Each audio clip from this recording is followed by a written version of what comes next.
Boa tarde, estamos de volta aqui no último dia do terceiro Salão do Livro Político. Meu nome é Sérgio Lírio, eu estou aqui nesse espaço que é uma parceria da Carta Capital com a Fundação Perseu Abramo.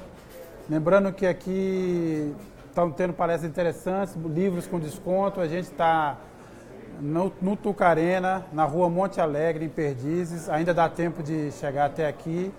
E eu recebo agora aqui neste espaço o Renato Rabelo, ex-presidente do PCdoB, atual presidente da Fundação Maurício Grabois.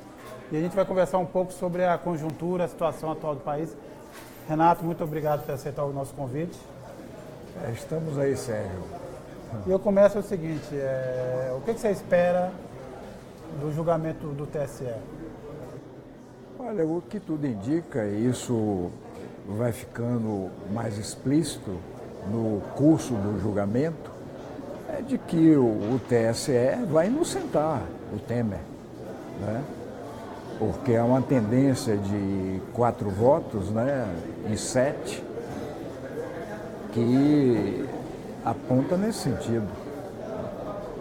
É evidente que há, na opinião nossa aí, uma influência ou, digamos assim, interesses políticos bastante proeminentes nisso tudo. Sobretudo, se a gente considera hoje o papel, a posição, o lado que vem tomando o presidente, né, do Tribunal Superior Eleitoral. Gilmar Mendes. É evidente que se não fosse o Temer, se fosse Dilma, aí talvez a coisa pudesse ser diferente. Mas o Temer, há um compromisso, e a prática vai mostrando isso, dele com o Temer. É o que vem indicando toda a prática, toda a situação atual, etc. Agora, a manutenção do Temer no poder é também a manutenção de uma crise política sem perspectiva de solução, né? Ou estou enganado? Exatamente. Eu pinto o quadro atual da seguinte maneira. O Temer é como se fosse um doente que está na UTI e desenganado, né? Agora, doentes que estão na UTI, às vezes pode levar muito tempo na UTI. Às vezes aparece aquilo que os médicos chamam de visita da saúde. Melhora um pouquinho, opa, parece que ele vai sair dessa aí.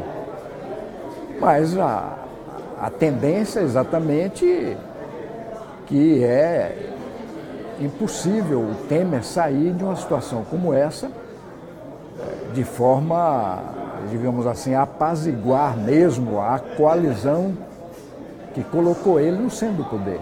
É muito difícil.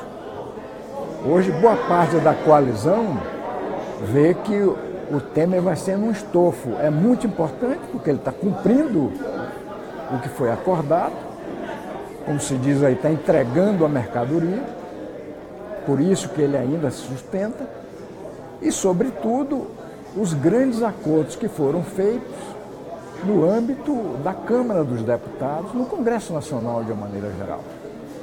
Agora, Rabelo, quais as chances que você vê hoje para eleições diretas? Olha, eleições diretas eu acho muito difícil nesse contexto. É evidente que a única questão, a única saída seria uma grande mobilização popular. Você veja, mesmo a mobilização popular para as diretas, que foi uma movimentação intensa, com lideranças políticas de grande prestígio, expressão no país, etc., não foi fácil. Claro que também o Congresso na época, a gente já sabia, um Congresso ainda que tinha um respaldo muito grande de pessoas que dependiam ainda do regime militar. Tinha digamos assim, um resto, né, de influência e de interesses que vinha do regime militar. E a diferença foi muito pequena, né, para se conseguir os 2/3 na época. Mas mesmo assim você viu que não foi fácil. Então, a única esperança seria o movimento popular chegar a um nível de mobilizações muito expressivas É. e que pudesse exatamente pressionar o Congresso. O que o senhor acha que não está acontecendo? Qual é a dificuldade hoje de mobilização? A mobilização ela cresce, ela se amplia. Vamos pegar a partir de janeiro para cá, as mobilizações elas têm sido num crescendo, essas mobilizações. O aspecto mais importante dessas mobilizações que a gente pode dizer é a greve geral. A greve geral teve um papel muito importante nisso tudo, porque mobiliza trabalhador que está no seu local de trabalho, que para. E pela proporção da greve geral, talvez na história do movimento sindical, ter um movimento como esse, talvez no início do século XX, etc. Né? Então teve expressão. E já tem outra greve geral marcada para o final desse mês. Eu considero esses movimentos com muita força, porque aí é o trabalhador, né, com apoio popular. Por isso que eu digo, Lírio, que é uma situação imprevisível, mas depende exatamente desse fator que eu chamo de uma força motriz política decisiva, vem daí. Agora, depende exatamente dessa grande mobilização. Agora, essa maioria social, nós não conseguimos ainda, não é verdade? A maioria social que eu falo é o seguinte: ainda camadas importantes dos trabalhadores, camadas populares das regiões periféricas da cidade, ainda se mantém numa posição de expectativa. Ora, se você chega a ter uma maioria social, é evidente que isso vai ter um grande impacto, né? Agora, Rabelo, você imagina que uma eventual queda de Temer, um presidente eleito de forma indireta pelo Congresso, terá legitimidade para conduzir o Brasil para fora dessa recessão, para que as coisas caminhem de uma forma minimamente aceitáveis até as eleições de 2018? O grande problema hoje, exatamente esse é o dilema deles, que eles se meteram numa grande aventura. Esse golpe foi uma grande aventura, né? Então, o grande problema é isso, é você ter um presidente que tenha alguma legitimidade. Eles dizem que é legal, porque está baseado na Constituição, digamos, se for uma eleição indireta, mas a legitimidade desse presidente. Então esse é o dilema, essa é a grande questão deles. Eles têm que levar em conta tudo isso, eu acho. Por isso que muita gente diz, e a coisa não é tão simples, que eles não encontraram aí uma saída para se reaglutinar, porque não tem esse nome ainda. Um nome, digamos assim, que tivesse alguma autoridade política e com essa autoridade política pudesse exatamente, mesmo nesse contexto de ilegitimidade, né, através de uma eleição indireta, pudesse, quem sabe, né, para uma parte da população, parecer que é uma pessoa responsável, uma pessoa que tem certa credibilidade, etc. Eles não encontraram ainda esse nome. Quem é esse nome? Então aí a dificuldade deles. Isso está relacionado também com essa questão, com essa dialética do tempo do Temer ficar ou não, né? Porque, evidentemente, se ele já tivesse uma saída, um nome mais representativo até para eles, e que pudesse aglutiná-los, porque o grande problema deles hoje é 2018. Você bota lá um presidente, e esse presidente acaba fazendo o jogo de uma parte, de uma facção. Então eles nunca têm muita certeza qual é o jogo que esse presidente vai fazer, a favor ou contra tal ou qual facção. E exatamente tudo está embutido na relação, no desfecho de 2018. O senhor, pelos contatos que tem tido em Brasília, acredita que o PSDB vai se manter ao lado de Temer? Olha, vai depender muito, aí eu te digo, pelo que a gente acompanha, vai depender muito da evolução dessa situação, porque vai chegar um ponto tal que o PSDB não tem mais como ficar. Há uma grande pressão das chamadas bases parlamentares do PSDB para que o PSDB saia do governo. Quem segura muito isso é a cúpula, e você veja, deve ter grandes acordos por trás disso, para estarem segurando exatamente até agora, né? Ou seja, a resultante demonstra isso. Deve ter acordos aí que a gente não imagina, né? Agora, o que eu ouvi falar é o seguinte, que eles podem até chegar à seguinte posição, é que formalmente sai, mas na prática fica, que é a solução de Salomão, salamônica, entendeu?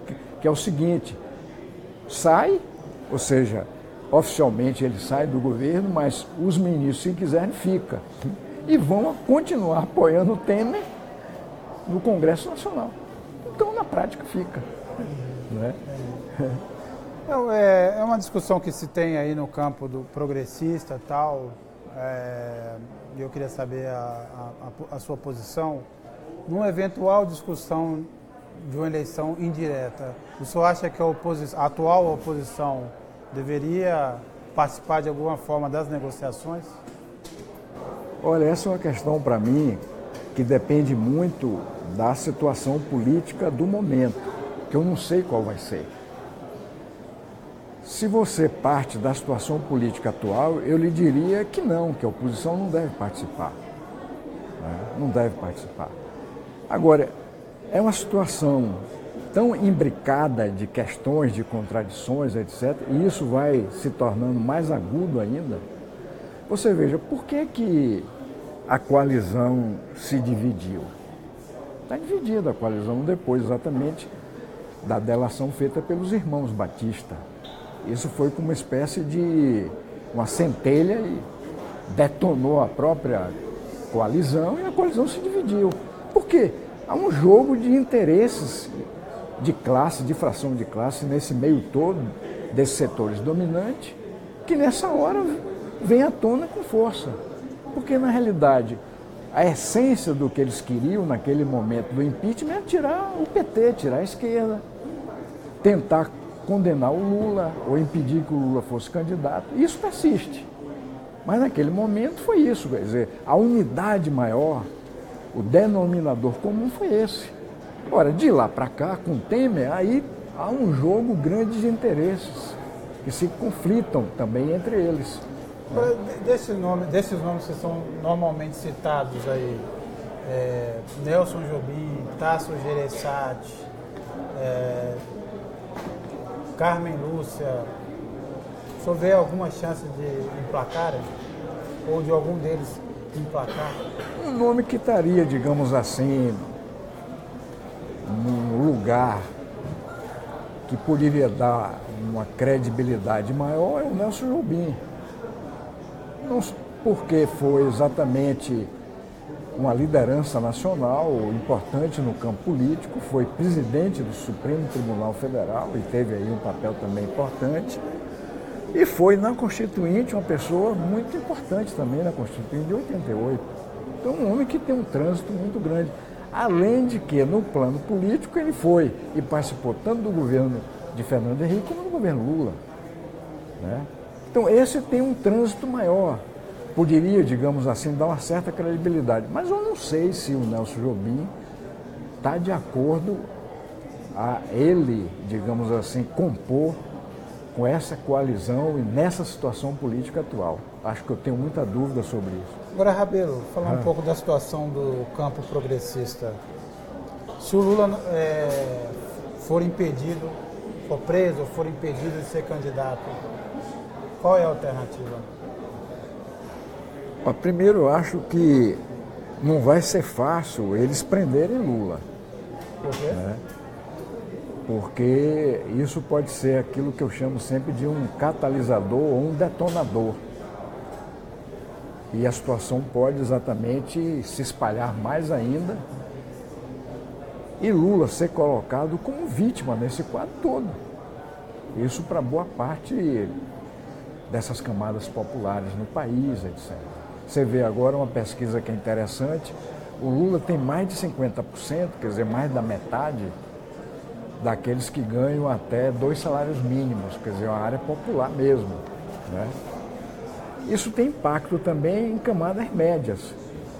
eu tive vendo aí também que a própria rejeição de Lula nas camadas médias, que é grande, sobretudo no sul do país, aqui no centro-oeste, sul do país e mesmo aqui no sudeste, isso tem caído pouco a pouco. E, sobretudo, o desfecho dessa situação lá em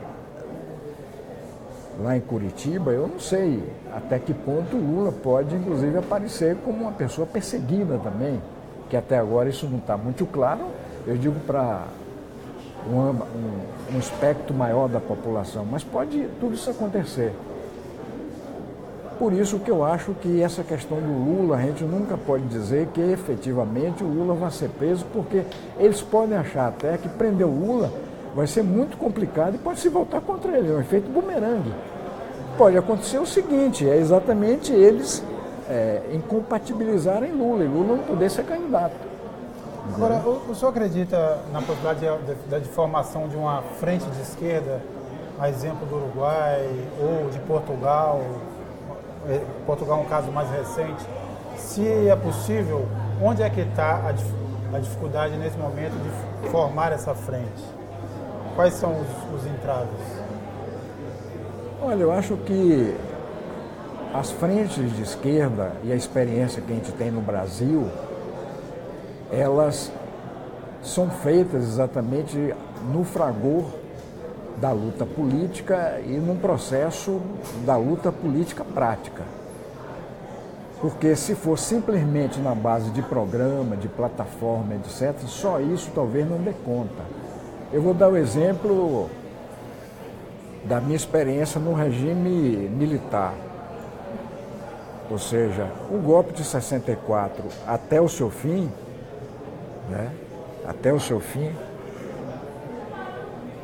a esquerda nunca conseguiu se unir de fato.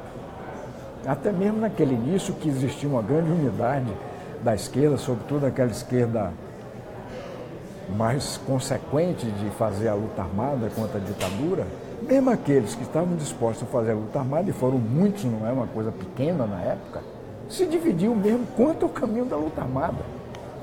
Diferenças grandes com referência a isso. Sem falar exatamente qual era a plataforma naquele momento que a gente deveria ter como base na luta contra a ditadura. Todo mundo era contra a ditadura, evidentemente. Mas qual a plataforma que pudesse nos unir? Não era uma coisa também tão simples. A unidade só se deu nos estertores do regime militar, quando exatamente se procurou juntar três questões básicas da época, que era, e foi caminhando para isso, sobretudo com o desgaste do regime militar, que era fim de todos os atos e leis de exceção, que aquilo já incomodava muito, era uma situação terrível, a anistia ampla, geral e restrita e a convocação de uma constituinte. Então essas três bandeiras foi que propiciou, num determinado momento político, essa unidade maior da esquerda. E mesmo assim tinha diferenças, etc, etc. Né? E você veja, mesmo no final, a gente não conseguiu passar no Congresso Nacional as diretas, que foi uma movimentação popular de grande envergadura, também se dividiu na hora de ir para o colégio eleitoral, porque é o que restava para nós. Por exemplo, o próprio PT na época, a posição dele era não participar do colégio eleitoral. Então, aí, quer dizer, mesmo no final, numa hora importante, num momento político que é decisivo, então a esquerda também, ela se divide. Por isso que eu digo que depende muito do contexto político e de uma prática política, porque só a plataforma não vai resolver. Às vezes você tem uma plataforma... O que unifica mais? Direta já ou a oposição à reforma da Previdência? Popularmente dizendo. Eu acho que a bandeira da eleições diretas e a luta contra as reformas, essas são as grandes bandeiras hoje que junta todo mundo. Ou seja, forças progressistas, forças de esquerda, etc. Por quê? Porque tem um grande apelo popular. E isso exatamente é um ponto que a gente deve se apoiar. Ou seja, fora Temer, direta já, e a luta contra as reformas, sobretudo trabalhista e previdenciária, isso é a base importante hoje da unidade da esquerda. E essa prática é importante para essa unidade. É assim que eu vejo. Mas dependendo do momento político, pode haver diferenciações. Renato Rabelo, agradeço muito a sua presença, agradeço a quem nos acompanhou até agora. Eu recebi aqui então Renato Rabelo, ex-presidente do PCdoB, atual presidente da Fundação Maurício Grabois, autor do livro Ciclo Golpeado, que também está aqui à venda no Salão do Livro Político. Agradeço quem nos acompanhou. Renato, mais uma vez, muito obrigado. E lembrar que daqui a pouco, às 7 horas, a gente recebe aqui o ex-ministro Ciro Gomes. Obrigado. Obrigado, Lírio.